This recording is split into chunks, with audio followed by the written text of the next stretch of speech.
There's beautiful animation in film, and then there's Son of the White Mare.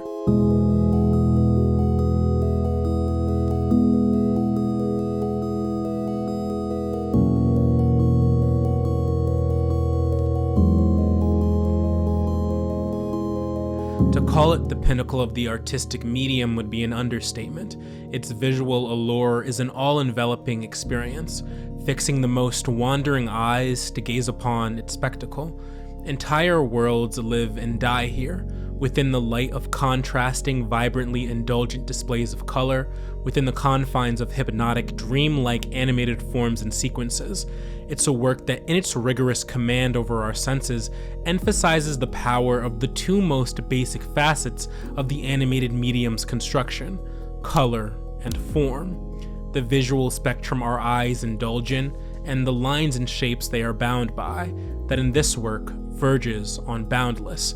Its daring visual tapestry makes it the perfect format for exploring not only the mythology that underpins it, but our human connection to storytelling in its entirety.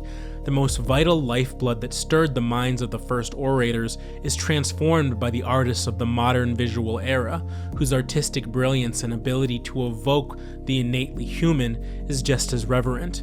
Within director Marcell Jankovics' brilliant light and shadow is a narrative that thematically parallels the long history of mythologies around the world that have preceded it, effective in its simplicity. A hero born of unusual circumstance and prominence trains to defeat a dark evil that threatens the world, teams up with a band of companions, delves into the underworld to face the perilous threat, vanquishes that evil in short order, saves a princess and marries her. It is the recurring foundations of mythology that have reinforced patriarchal hierarchies since time immemorial. But in Son of the White Mare, that baseline narrative is reconstructed through Jankovics' command over the visual language, where color and light and shadow aren't relegated to situational tools of the artist, but are instead utilized as integral frameworks for experiencing the full emotional totality of the mythos. A totality he finds through balancing his explosive color harmony with the conventions that have built up our understanding of folktales, through harmonies and cycles inherent in nature. A white mare, pure and untainted, a golden hero born to save the world, whose roaring mane of fire mimics the sun. The three brothers rendered in glowing primary colors, emphasizing their harmony and brotherly fraternity. The rouging red of a seductress, the blue calming hues of a sky father and mother, and the world they inhabit is one depicted just as strikingly as they are. The green-yellow hues of morning in the overworld gives way to the dark red and purple hues of evening in the underworld. It's a setting permeated by the majesty of color, informed by the painstaking detail that traditional cell animation affords us. Short for celluloid, it is the earliest form of traditional 2D animation, where each individual frame was drawn on thin, transparent sheets of material, with line work applied to the front side and color to the back, with backgrounds and landscapes painted on separate sheets. In White Mare, Jankovic would take this format even further, employing artists to paint with spray guns to color each frame individually. The end result is a world of color that points not just to the supernatural power of our heroes, but power imbued into the world itself, that vibrates and pulses and glows from every facet, as alive as an animation can be. Jankovic's understandings of color are informed by the work of Johann Goethe and his treatise on the nature and psychology of color relationships, titled Color Theory. For Johann, German philosopher and artist of the 19th century, darkness itself was an active ingredient, not a mere passive absence of light.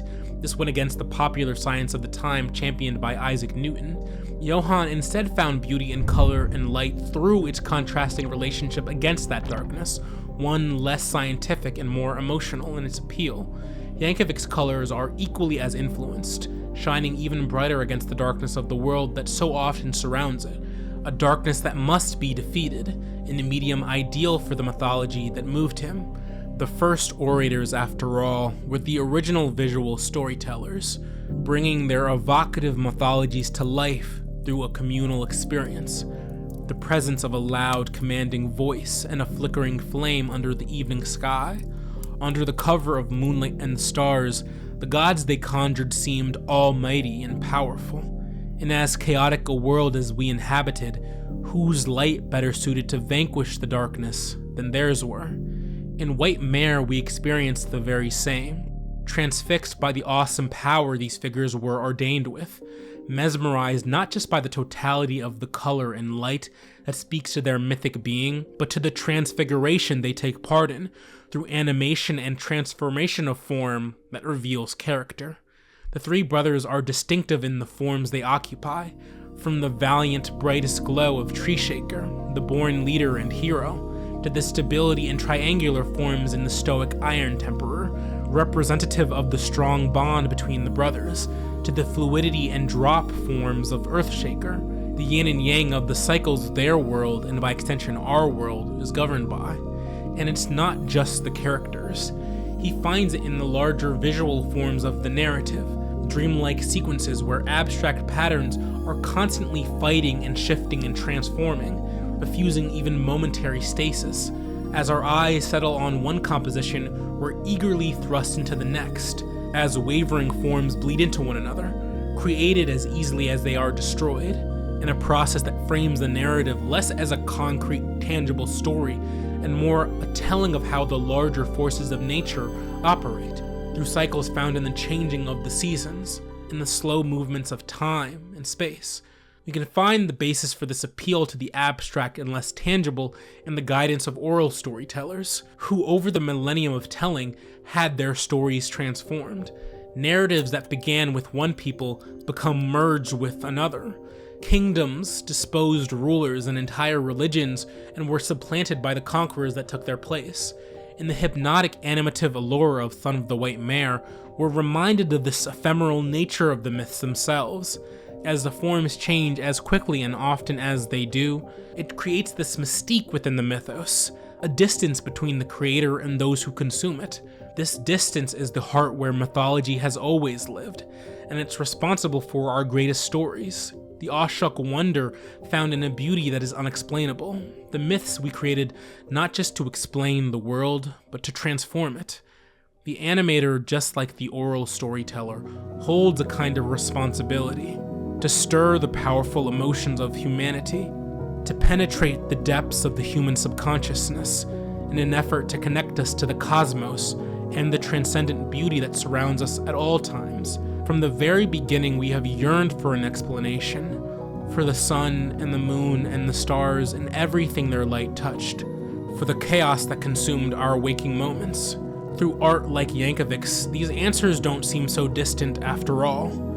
When man first looked upon the stars in the darkness, they knew there was a world that existed beyond themselves, resting their weary minds and hearts. Finding a moment of solace from the turmoil, they dreamt up those very worlds into existence, worlds whose divinity was capable of making us whole again. Son of the White Mare is the answer to those unspoken prayers of the orators. It is the dreams of humanity, whose astonishing light shines just as mesmerizingly as theirs did.